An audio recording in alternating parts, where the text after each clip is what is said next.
World, and welcome to the Quick Kick Picks presented by Burrows Talking Soccer. My name is Dave Knittel. It is MLS match week 30, second to last week of the regular season. I am very excited to talk about what is going to be happening on Sunday. Christian, hello. Are you excited? Dave, I could not be any more excited than I am right now. All right. I love that enthusiasm. We're going to talk about all of the matches happening on Sunday, September 29th.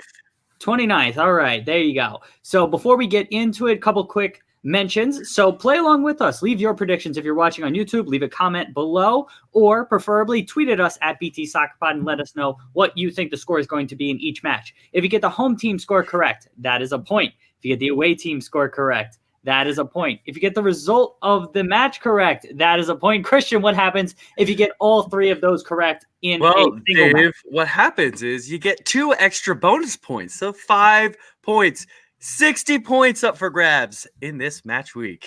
Yes, so 60 points are up for grabs. It is the last week of our September game. So I don't think anybody has 60. No, someone does have 60 points yet. So still leave your predictions. You can make up ground. But for those playing along, make sure to leave your predictions because you can make up ground and or have wild point swings if you get a couple of scores predicted correct. We had 4 out of the 6 midweek games predicted correct by one person. So that was very impressive by them. They jumped out to a lead in our game. And the winner at the end of September gets to come on our podcast for a 15-minute guest appearance. It's the greatest prize of all. Right, Christian? I can't imagine a better prize, Dave.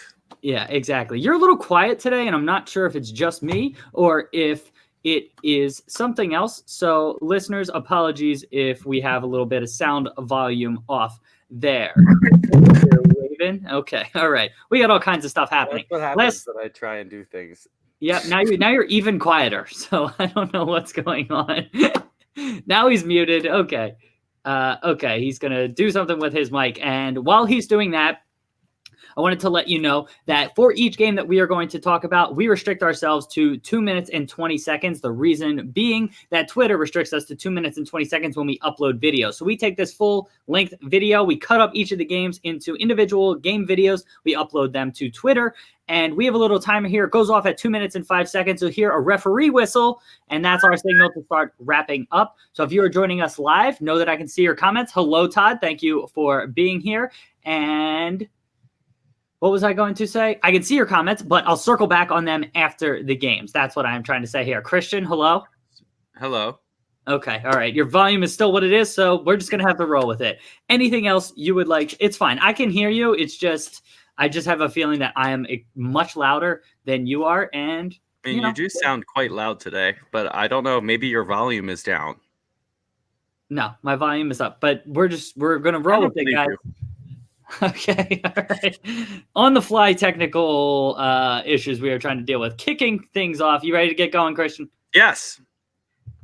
So before we do that, actually, all of the matches for the Eastern Conference are taking place at the same time. All the matches for the Western Conference are taking place at the same time as well. So this is going to be a lot of fun. I wish they did more of this throughout the season, and I'm excited about that. Christian, you ready to get going now?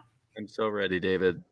Okay, kicking things off on Saturday, September 29th, we have the Chicago Fire hosting Toronto FC at 5 p.m. Eastern Standard Time. Christian, what do you think is going to happen?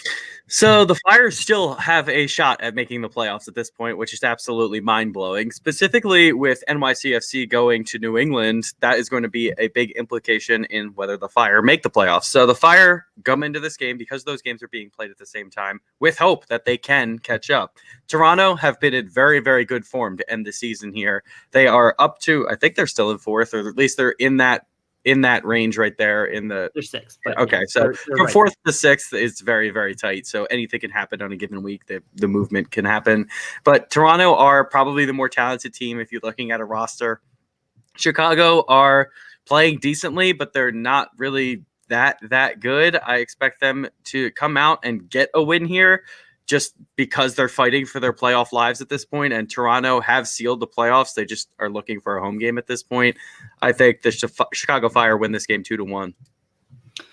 Okay, so that's an interesting prediction. I am not going to say that I agree with it, even though Chicago is fighting for their playoff life. I think Toronto has finally started to put the pieces together. They've been spotty all season, but they really, I think, turned a corner as they're ramping up for the playoffs. And this roster that is supremely talented is going to start pushing and hitting stride at the right time going into the playoffs. So like you said, they're in sixth right now. They're only 2 points back of DC, fighting for that fourth spot, which is a home playoff game. And that'll be really interesting. I think that's going to motivate them. I think for the most part, their roster is pretty healthy at this point. We're recording well before the lineups are announced, but I would expect with both rosters being relatively full strength, I'm going to give the edge to Toronto, even though it's on the road for them. I'm going to say they actually prevail in this one 3-1. So it's a pretty comfortable Toronto victory in the end. And I'm going to say it's tight until the very end when they get a stealing goal as Chicago really starts to bomb numbers for it. So that's what I think is going to happen here. Anything else you want to add, Christian? I can't believe you treat Chicago like this. Okay. Insightful as always. Next game and taking place at the same time, we have FC Cincinnati hosting Orlando City again at 5 p.m. Eastern Standard Time. So Cincinnati has already been eliminated from the playoffs. Orlando somehow. Are you sure? Yes, Orlando somehow is still alive. If New England, Chicago, and Montreal all happen to lose out, Orlando wins out, they could theoretically make the playoffs, but I just don't see that happening. I think that Orlando really needs to retool, sort of change things up this offseason. Cincinnati, meanwhile, they've been just a mess all year. Orlando has been relatively good, specifically on the road as a defensive side. They haven't been great at home or really on the road, but they've been pretty consistent in that they're pretty mediocre in both things. It's not like they're a terrible road side is what I'm trying to get at. Meanwhile, Cincinnati has not been the greatest home side. They've started to, well, I don't know if they've really started to do much. They got a win a couple of weeks ago, and that was a positive for them, but I ultimately think Orlando, fighting for their life and trying to give some hope to their fans moving forward, gets a 2-1 win on the road here. Christian, what are you expecting? Yeah, good for you, Cincinnati, for getting a win. But no, they're a hopeless team right now. They got a lot of work to do to repair the damage they've done to both their club and their fan base. But I think that because it's year one, they will get their fans back next year. This is just not a good way to start. I think Orlando is going to come into this game, as you said, with hope that the playoffs are still alive. It's very, very unlikely that even after this week, they're still going to be in it, but you never know. I think it's going to be very, very tight, and I know you have a 2-1 victory. I'm actually going to go with a 1-0 victory. I just don't have confidence in Cincinnati's attack right now, and not that I'm really high on Orlando's defense. I just think that this game specifically, Orlando's defense doesn't have to really be at top kilt to win this game, and I think Orlando just get the job done in a very, very tight road win. Okay, fair enough. So we have both Orlando getting 1-goal victories, but I have Cincy getting a goal. Anything else? Nope. Next game, we have the Columbus Crew hosting the Philadelphia Union at 5 p.m. Eastern Standard Time on Saturday. Oh, there goes the paper. Christian, what are you expecting to happen? Oh, boy. So the Philadelphia Union are just hanging on in that Eastern Conference title race there, and they are now up to second place, 6 points behind NYC FC, who have to lose out for the Union to have hope. But this is a huge game for the Union. They have to go to Columbus after a big road trip where they won in San Jose 2-1 on Wednesday night. It's going to be they have an extra day of rest than they usually would on those games, so they play Sunday, which usually you play Saturday, I feel like, when they have those games. So at least they have that. The travel does wear and tear on your body. That's going to happen. But I think the Union are going to be up for this one. Columbus are out of the playoffs. They're really fighting for nothing other than just a placement, and hopefully 8th place, I guess, is what their goal is this year. But it doesn't really matter to them. The Union are fighting for everything right now. They're fighting for at least 2 home games, possibly to get a bye in the first round. So I think the Union come out on fire and win this game 3-1. Okay. The other aspect to watch out for with the Union is even if NYCFC wins, it's going to be critical that they get the second spot in the Eastern Conference, because playing that 7th seed versus playing whoever, DC, Red Bulls, or Toronto, whoever finishes in 6th, I think the Union desperately want to avoid that. So regardless of what happens in NYCFC, Philly needs to win this game. Additionally, I think Philly has switched from the 4-4-2 that they were using throughout the year, and they look just so much more comfortable in the 4-2-3-1 formation. We saw them switch after the first half San Jose. They were in a 4-4-2. Once they switched to a 4-2-3-1, they looked much more effective. So I'm going to be watching out for that. When the lineups are announced, if they're in a 4-2-3-1 or if they switch to that early enough, I'm going to have a little bit more confidence in Philly. Columbus, they've had a down year. They haven't scored a ton of goals. They started to put together a decent run of form. They also didn't have any midweek matches, so they'll be a little bit more rested. I think they didn't play midweek, right, Christian? They did not. Midweek. Yeah, so they'll be a little bit more rested. It's going to be a tight one, but again, I think Philly, just with the carrot of finishing second or first, wins this one 2-1. Very, very tight. Anything else? Nope. Next game, we have the Montreal Impact hosting Atlanta United on Sunday. I keep saying Sunday at 5 o'clock. Saturday. 5 o'clock Eastern Standard Time. So Atlanta, without Joseph Martinez midweek, they got absolutely steamrolled by NYC FC 4-1. Now, I don't know how much you can really take away from that because any match at NYC FC on their pitch is somewhat, you got to kind of throw it away because tactics kind of go out the window with that. Still, it wasn't an encouraging sign with Joseph being injured. Apparently, he was just questionable for the match, so maybe he's not as injured as we all thought. If he's back for this one, obviously that would be a huge boost to Atlanta because they are not the same team without him. Meanwhile, Montreal, they are still alive theoretically in the Eastern Conference playoff race, but they are more or less dead by all accounts. They need a lot to happen for them to get into the playoffs. I don't have a lot of confidence in this Montreal team. I don't have a ton of confidence with this Atlanta team without Joseph, but I think that they have enough quality to get a win on the road. I think it's on the road. I can't even remember what I said here, and they'll win 2-1. So I have a lot of road victories in the Eastern Conference in this one. Now that I'm saying it, I don't know how confident I am, but Christian, what do you expect? Yeah, I'm going to disagree with you on this one, and I think Montreal get the win to keep their playoff lives afloat. I just don't have confidence in Atlanta right now without Joseph Martinez and on the road. They haven't been playing well on the road. Even with Martinez, I think they lost 2 of their last 3 games on the road. So they haven't been playing that well. I am not sure what the answer is for them. They're going to finish at 3rd place. That's pretty evident at this point. But they could, yeah, exactly. But I just don't, that's what I meant. And I just don't think they have that firepower now without Joseph Martinez, to push NYCFC and Liverpool, and the Union over the line there. I think Montreal get this win. I think that they have enough quality at home. Not that they've been really, really good this season, but I think they are fighting for something more than what Atlanta is, in my opinion. And I think this is going to be a 2-1 victory for Montreal. Fair enough. Next game, we have New England Revolution hosting NYC FC. Big match for both teams. I am going first? No, Christian, you're going first. What do you think is going to happen here? Yeah, I just missed exactly what game you're talking about because New England NYC FC. Okay, sorry. Yeah, probably the biggest game of the Eastern Conference in my opinion this week, up there with the Red Bulls in DC. Those are the 2 games I would probably highlight. This one is incredible from the point of view of a Union supporter, obviously, but New England have to win this game. They have people chasing them from behind. Yes, they have a 4-point lead with 2 games left. But if Montreal, if Orlando win, that puts an immense amount of pressure in their road trip to Atlanta in the last week. So I think that they have to go all in on this match. This is at home. They'll have the backing of their fans, and it's a monumental game for them to push into the playoffs here. I think they end up getting a win here, and it's going to be a surprise win because NYCFC are in such good form.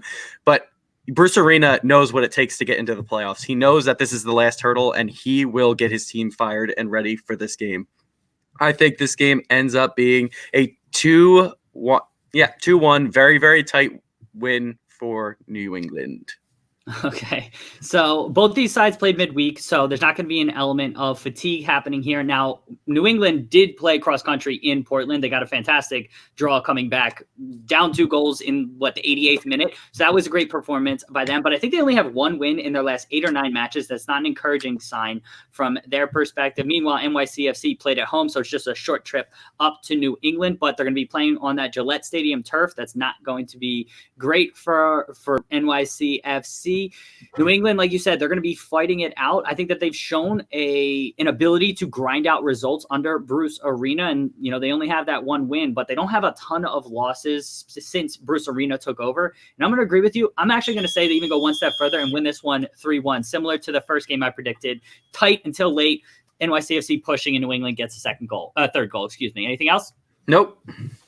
Getting to the last game, and the one that you just alluded to, Christian, as possibly being the best one of the Eastern Conference. New York Red Bulls hosting DC United in a battle for the 4th playoff spot, and the last one that gets a home match. These two sides are separated by 1 point.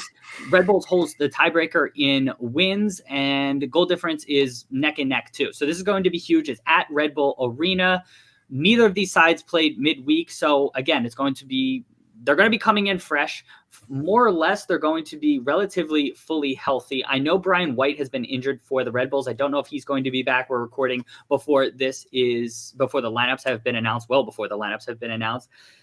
Red Bulls, after going through a little bit of a skid earlier in the month, they've won 2 straight and 2 pretty impressive performances at Portland and then beating the Union at home 2-0. DC has started to string together good results here as well. I think that it's going to be an intense battle, and New York just edges it at home in a very tight 1-0 win. Christian, what are you expecting?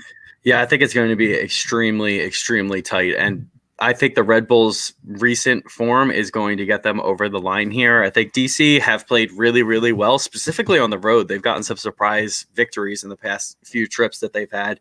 But the Red Bulls, they beat the Union. They beat not Toronto, the Timbers on the road. And it's just high intensity from both of these teams right now.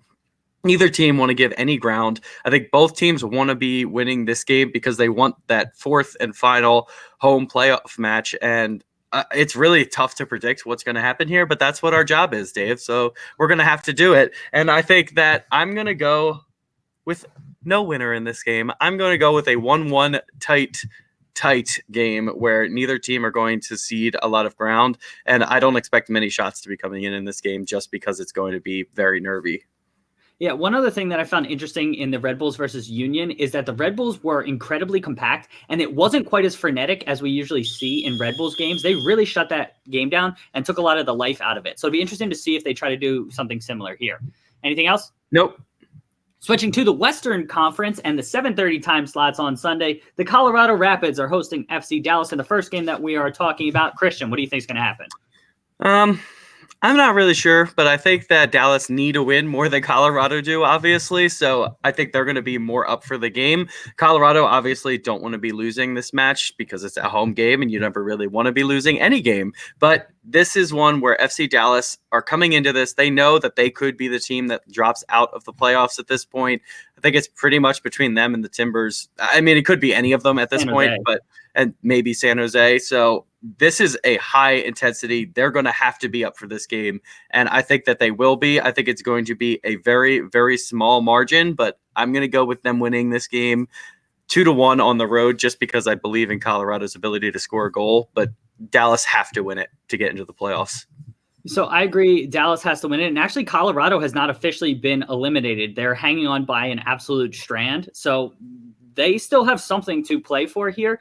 And I think that under their new manager, they've been playing much better. Robin Fraser, that's his name. And so they've been playing much better under him. Dallas has not traveled well really all season. And so I'm actually going to give the slight edge to Colorado in this one. And it's going to be a heartbreaker for FC Dallas fans. But I think Colorado ends up winning this one in a 3-2 game. So Colorado, they've proven that they can score all season.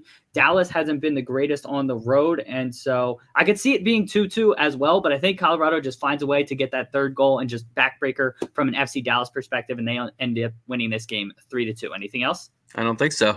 All right, so that was a quick one.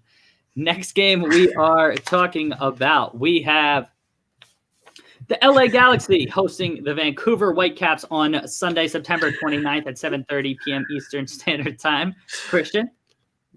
What's going on? David? Oh, no, sorry. You're just like peeking over the papers. Yeah, Trying to yeah. Sometimes I can't read from behind. All right. Anyways, so the Galaxy have finally caught a little bit of form after slipping out of the playoff race. They're now up to fourth. That's I can't count. So they're up to fourth in the conference and really on a great run of form. They got a fantastic result on the road at RSL, which they haven't been a great road team all season. And so for the Galaxy to get that win on the road was buoying to their season. But this one, they're coming back home. Vancouver has been eliminated for quite some time. They're the worst team in the Western Conference, probably second worst team in MLS. Zlatan is scoring goals. Christian Pavon is scoring goals. Lineups haven't been announced, but I expect both of them to be in this lineup and to be very, very involved. And I expect the Galaxy to get a comfortable 3-1 win. I still don't have a ton of confidence in that Galaxy defense, so they give up a goal, but the Galaxy ultimately win 3-1. What do you think, Christian? Yeah, I don't have a lot of confidence in the Galaxy defense either, but I think that they have enough to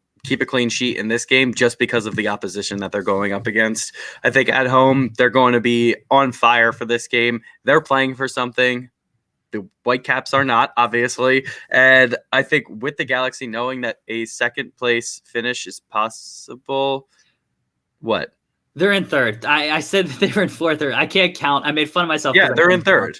They're in third. I said fourth earlier. Okay. I'm an idiot. But I think that they want that second position, obviously, and to have two home matches potentially in the playoffs. So they're going to be up for this game more. I think it's going to be an absolute demolition of the Whitecaps and a 4-0 win for them. All right. So, yeah, I don't expect that, but I expect them to get a comfortable victory here. And, they have 16 wins on the year. They're only a point behind Minnesota for second. And so if Minnesota slips up in any way, the Galaxy hold that tiebreaker that is going to push them over the edge. So Galaxy expect to get a win here. Speaking of Minnesota is hosting LAFC on Sunday at 7:30 p.m. Eastern Standard Time. Christian, what do you think is going to happen? So this is first versus second in the West, Dave. That can't be any more entertaining except for potentially first versus second in the East in the last match of the year. So I think that this is going to be a really, really, really fun match. LAFC obviously have won the Supporter Shield at this point. I don't think that they should be playing all of their starters. I think it's important for them to get rotations and to be playing at certain times just to not lose that form. But I expect them to rotate a lot of their key players and probably play half of their starters in this game and maybe half in the next game. There's no reason for them to risk serious injuries to their players at this point. I think it's really important for them at home to at least show that they can compete, obviously, against a top team in the West. But the Minnesota are really, really, really talented, and we've seen it multiple times for them this year. I expect them to be up for this game. They're fighting for second place. I'm really torn on what I want to do in this game, but I think because LAFC are going to rotate their roster, they're obviously the most talented team on paper and on the field as we've seen so far. I think Minnesota do win this game in a really, really tight 2-1 win. So we are recording this before lineups have been announced. So just wanted to make that clear. And I'm going to disagree with Christian. I think if you're LAFC, you have to continue playing your starters. You've already clinched a bye, so you're going to have time off anyways. You need to keep that intensity going, especially going into the playoffs. This isn't like American football where rest really does benefit you. I think you need to keep that momentum and that form going. So I expect LAFC to continue putting out a strong roster. Additionally, they're going for the record number of goals scored in MLS as well as number of points in a season. So I expect them to keep pushing for that record. Now, having said that, Minnesota is no pushover at home. And so this is going to be a really, really tight game. I think LAFC, just with their quality, just barely edges it out in a 2-1 game, but it should be really, really interesting. Anything else? Yeah, I just think Minnesota's home form is going to bring them over the line, considering they have won at LAFC already a few weeks ago. Well, that's why I think LAFC wants to get that revenge, but we'll see what happens. Okay. Next game, we have Real Salt Lake hosting the Houston Dynamo on Sunday, September 29th at 7:30 p.m. Eastern Standard Time. So RSL, they lost midweek against the LA Galaxy 2-1. Having said that, they've still maintained fifth in the Western Conference. They've more or less clinched a playoff spot. Now, they're not technically clinched depending on what happens with the other teams, but if I'm them, I'm feeling somewhat confident. But actually, now that I'm saying all that, I forgot that there's 2 weeks left. So never mind. They have not clinched anything, and they need to get a result here. Houston, meanwhile, they've already been eliminated. They put up a decent fight against LAFC. They got some chances in that one. They're not going to be a pushover in this game, but I think RSL is talented enough. They're a pretty good home side, not taking into account that loss to the LA Galaxy. And I think they get back to winning ways here in a 3-1 victory. Christian, what do you expect? Yeah, I just think Houston on the road again against another playoff team in the West is going to be exhausting for them. I think they exerted a lot of energy in that LAFC loss. And even though they played decently well, I think that's going to be telling on their bodies for this game. RSL are staying at home again. They have had a really good run of form other than their last match at home. I think they've been really, really good this season. I expect them to obviously win this match because they're playing for something while Houston are not. And I expect it to be by multiple goals. I just think Houston are going to be exhausted and they're not going to be able to fight with RSL in the end. I'm predicting a 4-1 victory for RSL in this game, maybe a Houston consolation goal late. Yeah, both played midweek, so fatigue shouldn't be too much of a factor here. And additionally, while Houston isn't playing for playoff chances, they're likely going to be – there are players playing for contracts. There are players – I don't think they've appointed a new manager, so they still have an interim manager, but there's players that are going to still be fighting, and these are professionals. So I don't think it's like other sports where they really just take their foot off the gas, and I think that they still want to close out the year on a strong note. And so even though they've been eliminated, I don't put them into the same camp as – maybe like a Vancouver or a Cincinnati who like really are just, gone. Anything else? Nope. All right. You've also gotten louder, so I don't know what the hell happened, but you're louder now. I don't know. Great. Yep. I'm the loudest. Okay. All right. I don't need to be yelled at. All right. Next.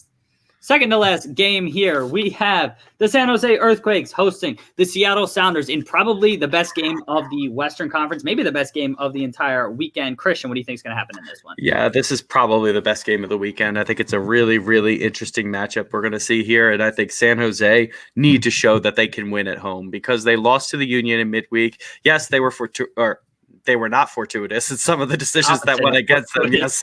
So I think San Jose played decently well, missing 2 of their key players. And if they're back in the lineup, that makes a huge difference to the team. Obviously, Wondolowski provides a lot of the goals. So depending on whether he's in the lineup or not, we don't know yet because we're recording this prior to the lineups being released. But I think he makes a big difference to their attack, obviously. Seattle are gunning for that second place spot in the playoffs. They need to win this game to get that. I am just torn between what I want to say or what I want to predict here, but I'm going to go with a San Jose win. I think they played decently well against the Union. They have another home match here. Seattle will come and they will be ready for this match, but I think San Jose's quality and getting some of their players back, if they're in the lineup, are going to make the difference, and it's going to be telling in a 2-1 victory for San Jose. Yeah, and also Almeida, their manager, should be back for this one as well. San Jose has been relatively good at home. I think they've lost 4 consecutive, though, 3 of which were on the road, and then they just lost to the Union. I could have my numbers wrong there, but they're not in a great run of form. But over the course of the season, they've been a pretty good home side, taking into account and ignoring kind of that start where they were god-awful in March. But since then, they've been a pretty good side. Seattle, meanwhile, has not been a good road side. Now, Seattle will be a little bit fresher for this one. They did not have a midweek game, but San Jose played at home. They have an extra day of rest versus, their normal if they were playing Wednesday, Saturday. So this game is taking place on Sunday and late on Sunday as well. So all the players should be healthy and back. And I'm with you, Christian. I think San Jose gets back to winning ways. They get themselves back into the playoff race and likely jump one of Portland or Dallas and even catch up with RSL. And they get a 2-1 win. So I'm going to agree with you on the scoreline as well. Anything else? Yeah, thanks, Dave. You're so welcome. All right, final game we are talking about. We have Sporting Kansas City hosting the Portland Timbers on Sunday, September 29th at 7:30 p.m. Eastern Standard Time. So SKC has officially been eliminated from the playoffs. Portland is right in the thick of the race, but they dropped that midweek result to New England. As Christian's falling timber. Yes, that's great. They were up 2-0 late in that match, and then they just kind of imploded. Tough VAR call late in the match, but needed to close things out, and they just simply couldn't. SKC wants to get some payback for a couple years ago when Portland advanced to MLS Cup at the expense of SKC. I think SKC gets a win here and spoils Portland's party 2-1. Christian, what do you think is going to happen? Portland, my lord, what has happened to you? At home, they have not done the job that they need to do. Now they're on the road. They have to turn it around somehow because they have not been good enough, and they're really in danger of falling out of the playoffs. At this point, looking at the forums of a lot of these teams, I'm saying that that's the team that's going to miss out from the West. And SKC are really not playing for anything, but they're a decent team. Obviously, they weren't playing this well or playing well all season, but they have to show their fans that they can compete. And they're a team that was in the CONCACAF Champions League. They have a lot of the same players that they've had long term and are very talented. But Portland, my God, you guys had to get it together. You are the Western Conference champs. You got 2 weeks left to prove that you are a playoff team and to get into that battle. I think SKC do sneak this win as well, and I'm going to predict a 1-0 victory. I don't think the Timbers have been playing well enough in the attack. Yeah, and that's fair enough. I want to say their previous 3 games before the 2-2 draw, I don't think they had even scored at home. I think all 3 of those may have been losses. There may have been a draw in there, and they haven't won in at least those 4 games. So Portland's not in the greatest run of form. That attack, Abobase got 2 goals, one of which was very fortuitous. He kind of missed the header and it came off his leg, but hey, you got to get goals, and I think that SKC does win at home 2-1. Christian, anything else? I like the word fortuitous, Dave. All right, everyone. So Todd and Mr. Brozilla, thank you for being here. Mr. Brozilla, been sleeping on DC lately. Yeah, they have hit a decent run of form. Now, from the middle of May until about a few weeks ago, they were god-awful. So it's nice if you're a DC fan, but I wouldn't bet the house that they are going to be able to kick on and really do a ton of damage. It should make for a really entertaining and interesting game, though, against the Red Bulls. So I'm really excited to... I'm not going to watch that because, quite frankly, the Union are on at the same time. But if you're a DC Red Bulls fan, that might be the game to watch. Christian, anything else? This has been Quick Kick Picks before we do your little wrap-up there. Do you have anything else to say before we do our wrap-up? No. All right. This has been the Quick Kick Picks presented by Bros Talking Soccer. We thank you for watching. Don't forget to tweet at us at BT Soccer Pod with your predictions. Christian, take us home. Dave, it's been an honor serving with you on this Quick Kick Picks. And everybody, let's go get some matches played.